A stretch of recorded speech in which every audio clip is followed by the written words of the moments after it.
Hello everyone, welcome to Faculty Channel. This is Perpetual. Today we will learn about critical perspective of the construct of intelligence. But before we start the lesson, I would like to request you to please do like, comment and subscribe to the channel and press the notification bell so that whenever we upload any new video, you get notified. Okay, let's start. So today we will talk about critical perspective of construct of intelligence. Now this is solely for CTET KVS TET examinations series. Now the topics which we are going to discuss here are what is intelligence, characteristics of intelligence, what is IQ, formula of IQ and इसमें जो various theories है intelligence की, जैसे कि unifactor theory जो beneath ने दी है, two factor theory by Spearman, triarchic theory Sternberg की और थॉर्नडाइक की मल्टीपल फैक्टर थ्योरी, थर्स्टन की ग्रुप फैक्टर थ्योरी, गार्डनर की मल्टीपल इंटेलिजेंस थ्योरी, कैटल की crystal and fluid intelligence theory और गुइलफोर्ड की स्ट्रक्चर ऑफ इंटेलिजेंस थ्योरी। तो सबसे पहले हम बात करते हैं what is intelligence. Intelligence actually है क्या? The ability to acquire and apply knowledge and skills। ये एक एबिलिटी होती है जिसमें कि हम नॉलेज और स्किल्स को एक्वायर करते हैं, उसको संजोते हैं अपने अंदर। ये इंटेलिजियर और इंटेलिजेंस या वर्ड से लिया गया है जिसका मीनिंग होता है टू अंडरस्टैंड, समझ। It is the ability to adjust with the environment, ability to learn and ability to carry out abstract reasoning। ये एक तरह की एबिलिटी होती है हमारे अंदर जिससे कि हम जो एनवायरनमेंट होता है, जो हमारा पर्यावरण, जो आसपास की जगह होती है, उसमें हम एडजस्ट करना सीखते हैं, लर्न करना सीखते हैं और हम कैसे एब्स्ट्रैक्ट चीजें जो हमारे दिमाग में चीजें रीजनिंग चल रही होती है उसको कैरी करते हैं, उसको आगे बढ़ाते हैं।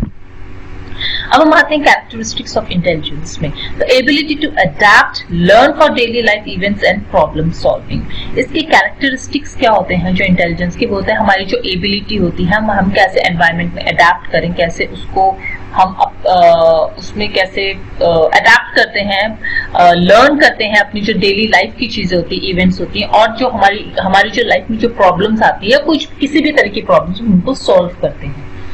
The capacity to learn from experiences। हमारे अंदर क्या कैपेसिटी होती है जो हम अपने एक्सपीरियंसेस से लर्न करते हैं। हम हमारी लाइफ में बहुत सारी चीजें, इंसिडेंट्स होते हैं, तो हम उनसे क्या चीजें सीखते हैं, वो यहाँ पर कैपेसिटी बिल्डिंग होती है। Creativity and interpersonal skills are included in intelligence. हमारे अंदर, हर किसी के अंदर कोई ना कोई क्रिएटिविटी होती है और जो हमारे इंटरपर्सनल स्किल्स हैं, जो हमारी अंदर की जो हमारे अंदर कुछ एक दूसरे से किस तरह से हम बात करते हैं, क्या स्किल्स हैं दूसरे के साथ हमारी, किस तरह से वो चीज होनी चाहिए, वो सब इंटेलिजेंस में आता है। Intelligence involves ability of judgement, comprehension and reasoning. देखिए, हम किसी चीज को, किस तरह कोई बात है, हम उसे कैसे जज कर रहे हैं, हम उसको किस तरह से समझ रहे हैं, क्या सोच रहे हैं उसके बारे में, क्या निष्कर्ष निकाल रहे हैं, वो हम चीजों को कैसे कॉम्प्रिहेंड कर रहे हैं, उसको कैसे हम इकट्ठा कर रहे हैं, एक मैपिंग कर रहे हैं उसकी, और रीजनिंग क्या होती है इसके। इंटेलिजेंस इन सबको इन्वॉल्व करता है। Intelligence involves ability to understand people, objects and symbols like language. अब इंटेलिजेंस पे एक और चीज क्या इन्वॉल्व होती है कि हम लोगों को कैसे समझते हैं। अगर लोग हमारे, उनके कुछ इमोशंस है, वो क्या बोलना चाह रहे हैं, हम उनको समझते हैं, ऑब्जेक्ट्स को समझते हैं। कोई न्यू ऑब्जेक्ट है हमारे सामने, उसके लिए बहुत इंटरेस्ट आता है हमारे अंदर कि हम उसको समझना चाहते हैं, वो सब हमारे इंटेलिजेंस में आता है। और सिंबल्स लाइक लैंग्वेज। देखिए, हर एक लैंग्वेज का एक सिंबल होता है। ये जो मैंने लिखा हुआ है, ये एक सिंबल है। इसको हम इकट्ठा, इसको जब हम ज्वाइन करते हैं तो ये एक लैंग्वेज बन जाती है। A B C D E, ये जो जितने भी हिंदी के और भी जो बाकी जो लैंग्वेजेस के अपने कुछ जो फॉन्ट्स होते हैं, क्या जो इसकी जो सिंबल्स होते हैं, वो हम कैसे अंडरस्टैंड करते हैं, ये सब इंटेलिजेंस में इंक्लूड होता है। Now we come to a very important thing, that is what is IQ। ये आपका फॉर्मूला है। ओके, ये आपका फॉर्मूला है IQ का। ये आपको बाय हार्ट लर्न करना है बिकॉज ये एग्जाम में बहुत पूछा जाता है। तो इसमें होता है IQ equals to MA, mental age MA, जिसे हम MA भी लिखते हैं, upon CA। Okay, Now what is this mental age and chronological age into 100? ये आपका फॉर्मूला है, प्लीज इसे बाय हार्ट कर लीजिए, बहुत इंपॉर्टेंट है. ओके, तो इंटेलिजेंस क्वेश्चन जो होता है वो क्या होता है? IQ equals to intelligence question. यहाँ पर MA का मीनिंग है mental age. Mental age is expressed as the age at which a child is performing intellectually. और CA आपका होता है क्रोनोलॉजिकल एज. क्रोनोलॉजिकल एज होती है आपकी रियल एज. जैसे कि कोई बच्चा जो 12 साल का है तो उसकी वो क्रोनोलॉजिकल एज हो गई, लेकिन मेंटल एज उसकी क्या हो गई कि वो किस तरह से उसका इंटेलिजेंस लेवल क्या है. सपोज अगर वो 12 साल का बच्चा है लेकिन वो 14 इयर्स के या 15 साल के बच्चे के क्वेश्चंस के भी आंसर्स कर रहा है, दैट मींस उसकी जो मेंटल एज होगी वो 15 इयर्स हो गई. लेकिन अगर वो कम जो अपनी एज से भी बिलो एज के बच्चों का भी आंसर नहीं कर पा रहा है, दैट मींस उसकी जो मेंटल एज, सपोज वो 12 इयर्स का है और अगर वो 9 इयर्स के बच्चे की आंसर्स दे पा रहा है सिर्फ, तो उसकी मेंटल एज 9 इयर्स हो गई. So this is what is IQ. Now ये एक टेबल है IQ का, बहुत इंपॉर्टेंट टेबल है. प्लीज, इससे भी बहुत क्वेश्चंस आते हैं, you have to learn it by heart. लेकिन इसमें जो मेन है वो हम देखें. देखिए यहाँ पर क्लासिफिकेशन दिया हुआ है, टाइप्स ऑफ इंटेलिजेंस, और यहाँ पर ये दे रखा है जो एक रेट है जिसमें हम उसको मापते हैं. ये इंटेलिजेंस, जैसे कि यहाँ पर देखिए नियर जीनियस और जीनियस, इसे हम गिफ्टेड चिल्ड्रन भी कहते हैं. तो ये गिफ्टेड चिल्ड्रन के ऊपर गिफ्टेड चाइल्ड कौन होते हैं, उनकी क्या होता है, वो उनका क्या लेवल है वो दिखाया है इसमें. 140 एंड अबव, ये बहुत इंपॉर्टेंट है. इसमें आप एक नॉर्मल और एवरेज का ले लीजिए, डल और बॉर्डर लाइन, फीबल माइंड और मोरॉन एंड इडियट. ये जो 4-5 जो मैंने आपको बताई ये बहुत इंपॉर्टेंट है और ये बहुत पूछी भी जाती है. इनको आप बाय हार्ट लर्न कर लीजिएगा. अब हम आते हैं जो वेरियस जो थ्योरीज दी गई है इंटेलिजेंस के ऊपर. सबसे पहले हम आते हैं मोनोफैक्टर थ्योरी, जो कि बिनेट ने दी है. Alfred Binet developed the first intelligence test in 1905. इन्होंने सबसे पहला इंटेलिजेंस टेस्ट जो डेवलप करा था वो 1905 में करा था. He was the first to introduce the concept of mental age. ये सबसे पहले ऐसे पर्सनालिटी थे जिन्होंने की मेंटल एज का कॉन्सेप्ट इंट्रोड्यूस करा था.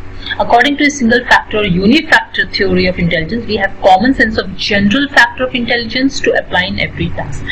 हम इनके अकॉर्डिंग जो यूनिफैक्टर थ्योरी जो दी है इंटेलिजेंस की, इसके अकॉर्डिंग जो हमारा जो कॉमन सेंस होता है वो, या उसको हम जनरल फैक्टर भी बोलते हैं, वो जो होता है वो हम हर एक टास्क पे अप्लाई करते हैं. अगर हमें मैथ्स का क्वेश्चन करना है वो ये अप्लाई करेंगे, अगर हमें कुछ हम खाना बनाने जा रहे हैं हम वो अप्लाई करेंगे, हम खेलने जा रहे हैं वो अप्लाई करेंगे. तो इनके अकॉर्डिंग एक ही फैक्टर होता है जिसे हम यूनिफैक्टर या कॉमन सेंस कहते हैं, जो हम हर एक टास्क पे अप्लाई करते हैं. अब हम आते हैं टू फैक्टर थ्योरी, जो कि स्पीयरमैन ने दी है. स्पीयरमैन एक ब्रिटिश साइकोलॉजिस्ट थे और वो इन्फ्लुएंस थे गैल्टन से. उनको फादर ऑफ फैक्टर एनालिसिस भी बोला जाता है. He said that intelligence made up of two factors. इन्होंने टू फैक्टर थ्योरी दी है, राइट. पहला है जनरल और जी फैक्टर और दूसरा है स्पेसिफिक और एस फैक्टर. अब ये जनरल और जी फैक्टर और स्पेसिफिक या एस फैक्टर क्या है ये अब हम देखते हैं. देखिए, G factor forms the basis for all mental abilities and capabilities. Spearman call it mental energy, and higher the G factor, higher the intelligence. देखिए, G factor इन्होंने बोला जो भी हमारी mental abilities है, क्षमताएं हैं, capabilities हैं, वो सब G factor में आती हैं. इन्होंने इसको एक mental energy भी बोला है और इन्होंने ये बोला है जितना हाई जी फैक्टर होगा उतना ही हाई हमारा इंटेलिजेंस होगा. तो ये एक तरह से हमारी मेंटल एबिलिटीज के बारे में बात करें. It is gain by heredity. इन्होंने बोला जो जी फैक्टर होता है हमें हेरिडिटी से मिलता है, मतलब हमारे माता पिता या फिर हमारे जो एंसेस्टर्स रहे हैं उनसे हमें ये गेन होता है. Now we come to S factor. It is changeable in nature and performs a certain task effectively.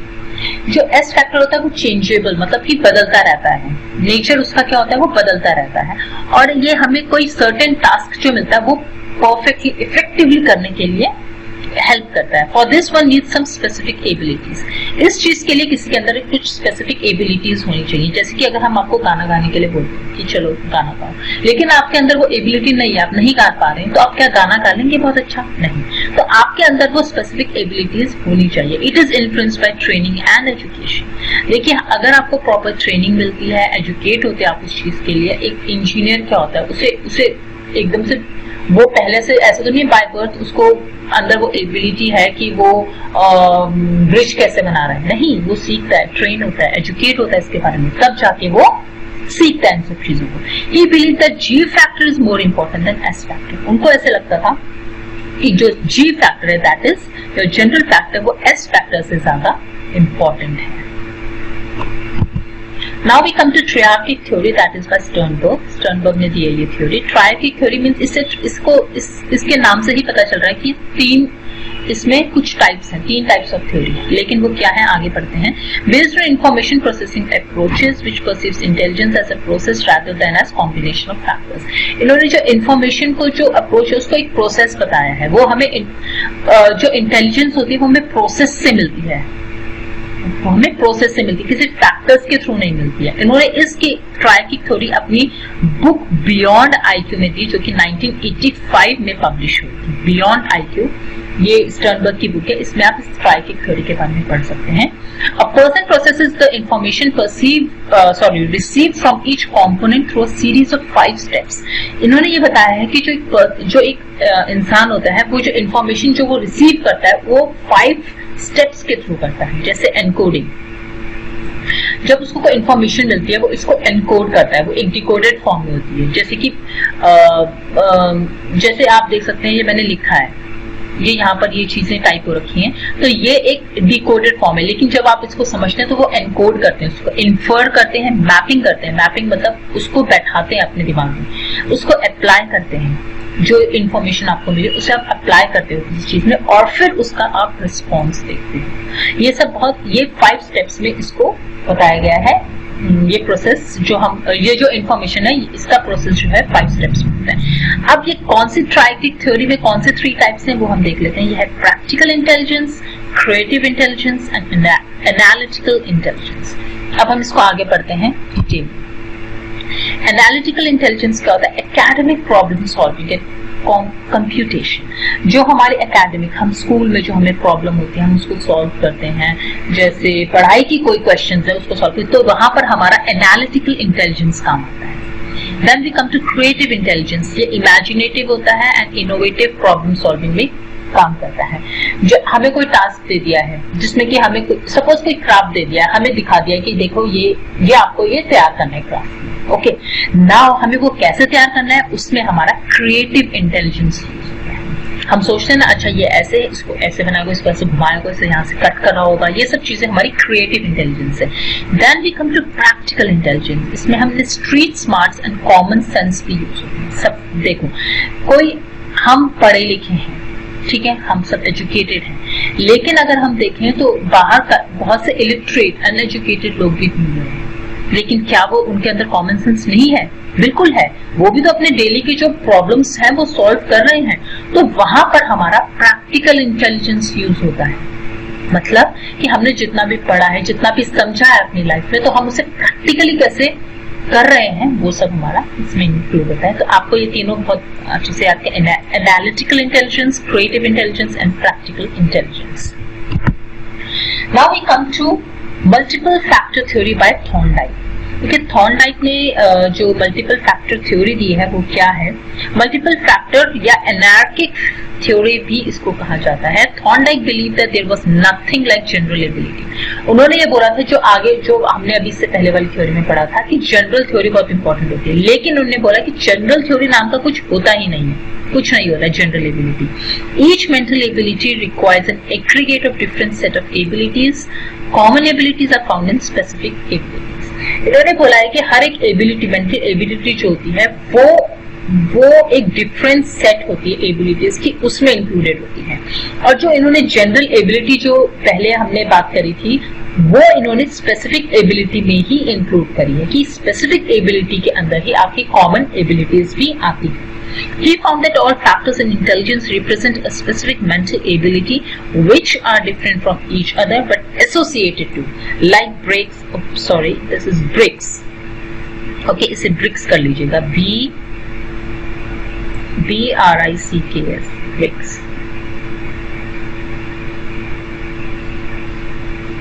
Okay, तो इन्होंने ये बताया था यहाँ पर कि ही फाउंड दैट फैक्टर जो इंटेलिजेंस में जितने भी फैक्टर्स होते हैं वो रिप्रेजेंट करते हैं एक स्पेसिफिक मेंटल एबिलिटी को। हर एक के अंदर एक स्पेसिफिक मेंटल एबिलिटी उसको रिप्रेजेंट करते हैं, जो एक दूसरे से सब डिफरेंट होती है लेकिन एसोसिएटेड होती है। लेकिन एक दूसरे से जुड़ी हुई होती हैं। जैसे कि आप एक मकान में एक ब्रिक को ले, एक वॉल में एक ब्रिक को में ब्रिक्स को ले लो, सब अलग हैं लेकिन सब जुड़े हुए हैं, तभी तो ब्रिक बनी है। तो इन्होंने बोला जो इंटेलिजेंस होती है वो एक दूसरे से जुड़ी हुई होती है लेकिन सब डिफरेंट होती है।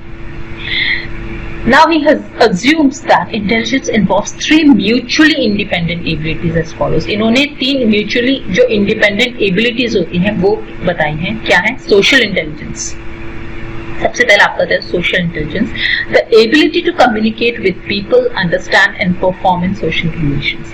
ये वो एबिलिटी होती है, हमारी तक क्षमता होती है जिसमें कि हम दूसरे लोगों से कैसे कम्युनिकेट करते हैं, उनको कैसे समझते हैं, और जितने भी सोशल रिलेशंस होते हैं हमारे, जितने भी सामाजिक हमारे जो रिलेशंस होते हैं उनको हम कैसे परफॉर्म करते हैं।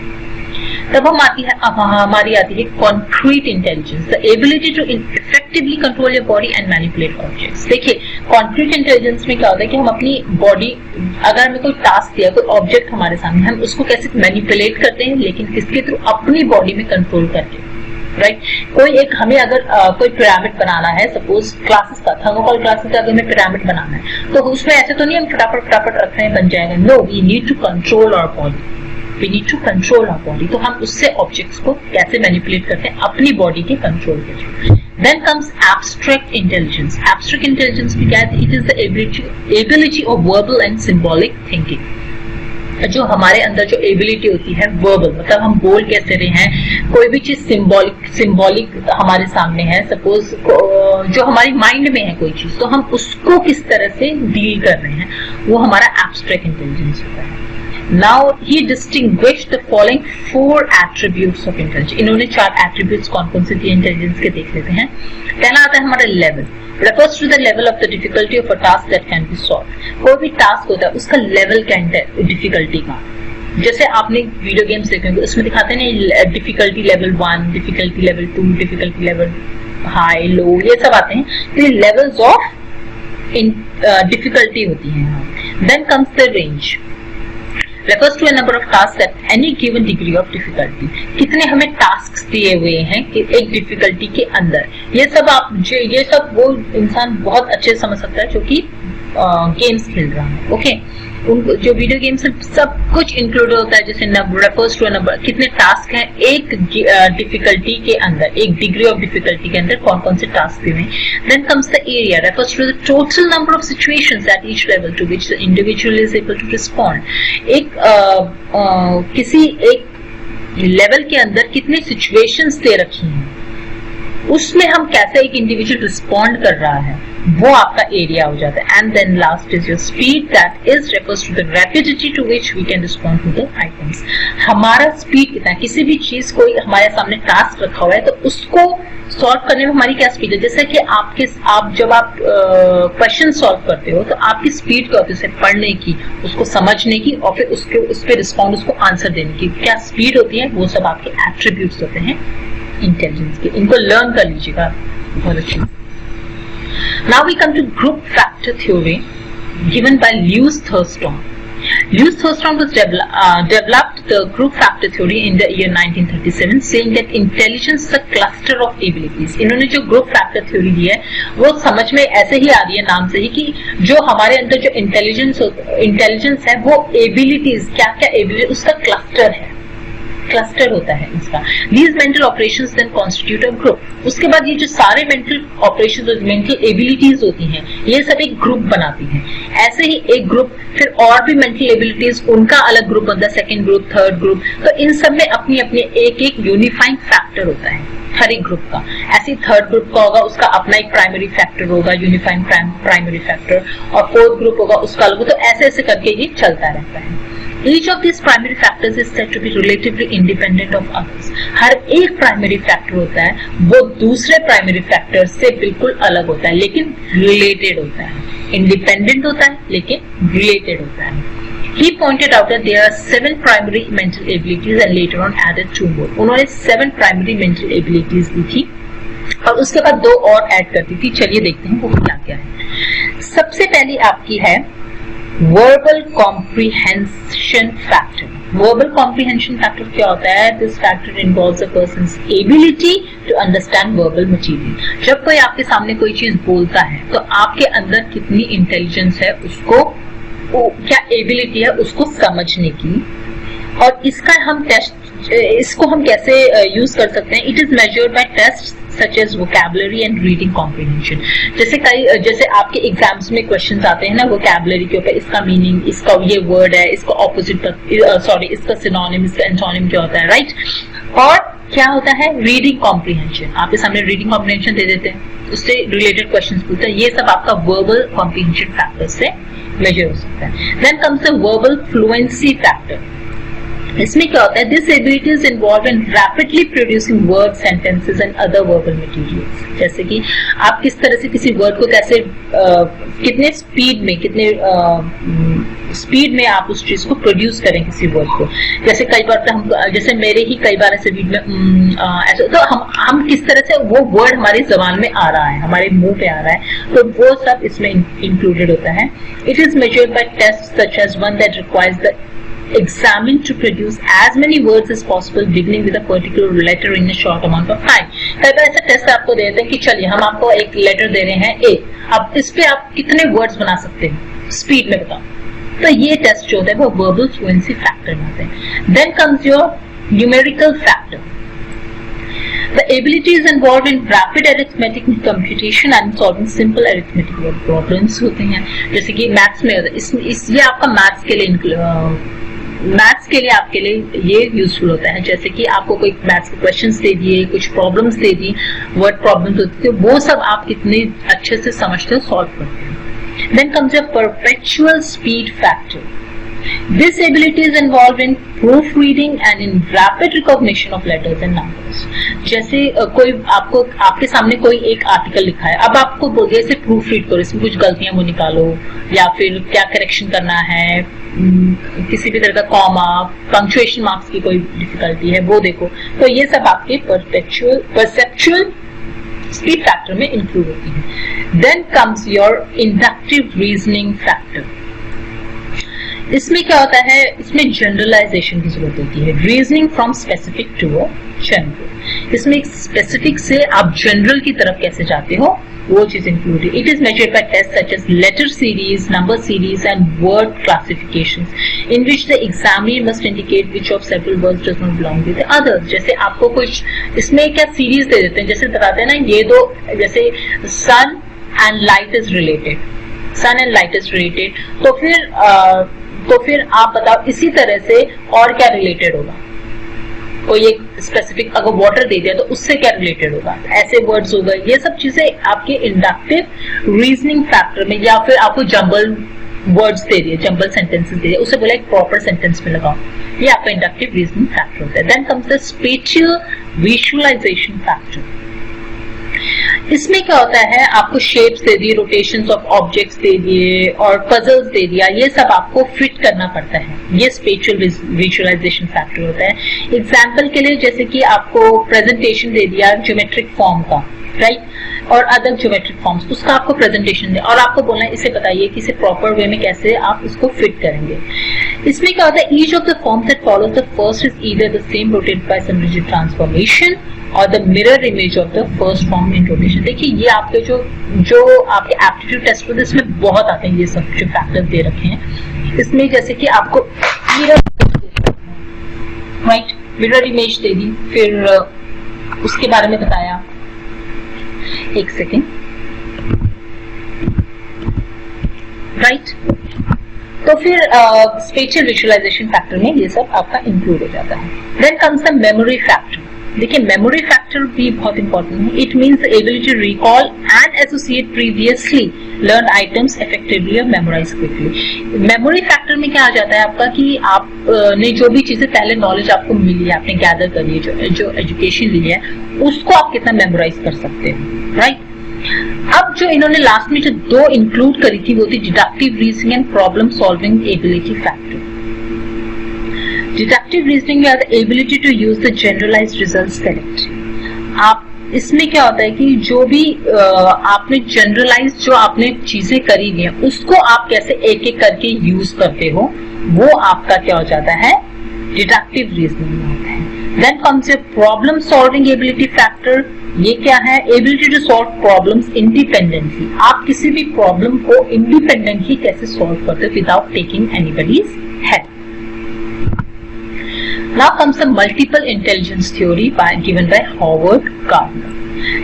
इन्होंने क्या बताया? इन्होंने बोला था कि it's not how smart you are at math that matters.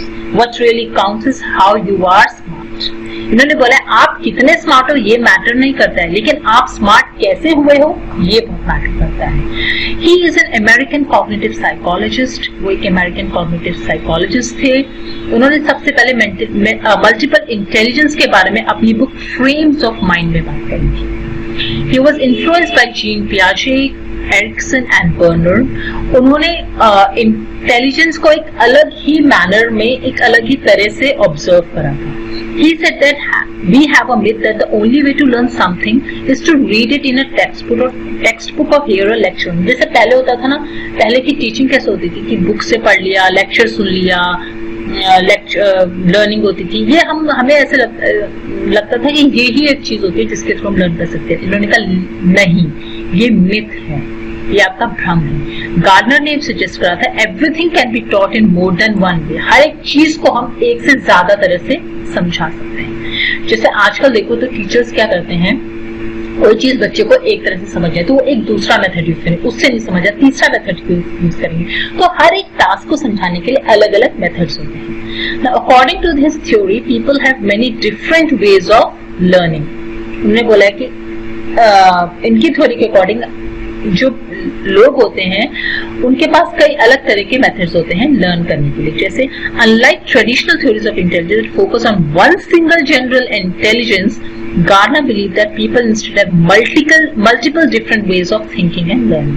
इन्होंने बोला कि जैसे ट्रेडिशनल थ्योरीज में होता था कोई एक तरह से ही जनरल वे था कि चलो इंटेलिजेंस का एक ही कोई सिंगल जनरल इंटेलिजेंस थ्योरी थी. लेकिन उन्होंने बोला नहीं, उन्होंने ये बिलीव करा कि जो लोग होते हैं वो multiple different ways of thinking and learning होती है उनके अंदर. वो अलग अलग तरह से सोच सकते हैं, अलग अलग तरह से चीजों को समझ सकते हैं. Now ये Gardner described eight different kinds of intelligence. क्या है ये देख लेते हैं. देखो इन्होंने सबसे पहले इसमें आता है विजुअल स्पेशियल इंटेलिजेंस. आप यहाँ डायग्राम में भी देखते रहिए. विजुअल स्पेशियल इंटेलिजेंस है क्या. और फिर लिंग्विस्टिक वर्बल इंटेलिजेंस पे आते हैं हम. लिंग्विस्टिक वर्बल इंटेलिजेंस में वर्ड्स का यूज होता है, इसमें लैंग्वेज लर्न करते हैं, ये सब चीजें बहुत इजीली हो जाती हैं. Then we comes to mathematical intelligence. Mathematical intelligence में क्या होता है, थिंक साइंटिफिकली. इसमें जो इंडिविजुअल होता है वो साइंटिफिकली सोचता है, processes data spontaneously and quickly. कोई भी डेटा जो उसके दिमाग में होता है उसको बहुत जल्दी प्रोसेस करता है और बहुत जल्दी उसके बारे में सोचता है. Then comes your kinaesthetic intelligence. Kinaesthetic intelligence क्या होता है, it controls physical movement with special grace of precision. आप जैसे आप डांसर्स को देखते हैं, डांसर्स हो गए, आपके जो स्पोर्ट्समैन हो गए, वो सब उसमें इंक्लूड होता है. वो किसी मूव को कोई मूवमेंट होता है उसको कितने अच्छी तरह से प्रिसाइसली उस चीज को कर सकते हैं. Then comes musical intelligence. इसमें songs, tunes, sounds and rhythm include होते हैं. कोई इंडिविजुअल सॉन्ग्स को, ट्यून्स को, साउंड्स को, इसके रिदम को कितने अच्छे से यूज कर लेता है. Then comes your interpersonal intelligence. अब interpersonal intelligence accurately perceives the feelings and needs of others. इसमें क्या होता है कि हम दूसरे की फीलिंग्स को कितने अच्छी तरह से, जो एक एम्पैथी वर्ड होता है वो उसमें यूज हो सकता है, कितने अच्छी तरह से हम दूसरों को समझ सकते हैं, उनकी बातों को, उनके इमोशंस को कैसे समझ सकते हैं और उस इंफॉर्मेशन को कैसे हम अप्रोच कर सकते हैं, उस इंफॉर्मेशन कैसे हम उनकी तरफ अप्रोच कर सकते हैं, वो आपका इंटरपर्सनल में होता है. Now what is intrapersonal intelligence. Intrapersonal intelligence knows themselves well including needs and feelings. इसमें हमें अपने खुद के क्या नीड्स है, हमारी क्या फीलिंग्स है, हमारी क्या डिजायर्स हैं, उसके बारे में हम उसको अच्छे से समझते हैं और उस इंफॉर्मेशन को फिर हम यूज करते हैं. Now is your naturalist intelligence. Now naturalist intelligence क्या होता है, it recognizes the elements and systems of the natural world. हमारे जो आसपास का जो नेचुरल वर्ल्ड है उसके हम उसको कैसे रिकॉग्नाइज करते हैं, उसके एलिमेंट्स एंड उसका जो सिस्टम होता है उसको हम कैसे समझते हैं, ये सब हमारा इसमें इंक्लूड हो जाता है। तो आपको ये बहुत अच्छे से लर्न करना है गार्डनर के 8 different kinds of intelligence. Now comes the crystal and fluid intelligence given by cation. इन्होंने ये थ्योरी दी थी, crystal and fluid intelligence. Raymond Bernard Cattell was a British American psychologist, developed crystal and fluid intelligence theory. अब हम दोनों को अलग से पढ़ते हैं। क्रिस्टल और फ्लूइड क्या है? Crystallized intelligence refers to the accumulation of knowledge, facts and skills that are acquired throughout the life. ये वो बताता है कि जो हमने जितनी भी नॉलेज, फैक्ट्स और जो भी स्किल्स हमने जो पूरे लाइफ में एक्वायर करे हैं, जो पूरी लाइफ में हमने उस चीज को समझा है, लर्न करा है, वो सब यहाँ पर accumulate होता है। Then based on facts, prior learning and past experiences. ये इस चीज पे बेस्ड होता है कि हमारे जो फैक्ट्स होते हैं हमारे सामने, उस पर हमने जो लर्न पहले से कर रखा है वो, और जो हमारे पास्ट एक्सपीरियंसेस होते हैं वो हम सब इसके बेसिस होते हैं। Then it increases with age. जैसे जैसे हमारी एज बढ़ती रहती है, हमारा जो इंटेलिजेंस लेवल होता है वो और क्रिस्टलाइज होता रहता है। Second is your fluid intelligence. Fluid intelligence में क्या आता है? It refers to the ability to reason and think flexibly. Fluid में क्या होता है कि हम किस तरह से किसी चीज को कैसे रीजनिंग के थ्रू जो समझते हैं वो, और हमारी जो थिंकिंग कितनी फ्लेक्सिबल होती है। किसी चीज को हम एक ही तरह से नहीं सोच रहे, पर हम उसे अलग अलग तरीकों से सोच रहे हैं। It is global capacity to reason. ये ग्लोबली होता है, मतलब कि ये पूरे यूनिवर्सल होता है, हर एक जगह पर ये इंक्लूड होता है। The ability to learn new things. हमारे अंदर कितनी न्यू चीजों समझने और सीखने की क्षमता है, एबिलिटी है वो। Thinks abstractly and solve problems.